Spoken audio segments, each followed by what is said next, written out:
Everyone welcome to the another mini vlog. अनि बिहान चाहिँ नि मैले ब्रेकफास्टमा रोटी बनाएको थिएँ मेरो फ्लिपिङ सर्भ गर्दै, अनि क्यारामल सिरपसँग खाएको, एकदम मिठो थियो। अनि आज क्लासको लागि चाहिँ नि म यति लेट भयो, म क्लास ढिलो भनेर आनन्दसँग गएको थिएँ है। 9:30 बजे क्लास पुगेँ, सर आएर पढाइसकेको थियो आधा लेक्चर त।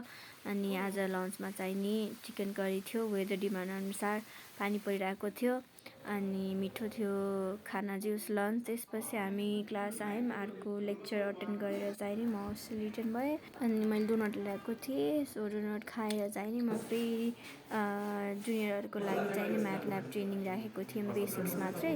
सो हामीले ट्रेनिङ दिन गएँ, त्यसपछि म होस्टेल रिटर्न भएँ। अनि हाम्रो यो डिनर आजको लागि यति, बाई।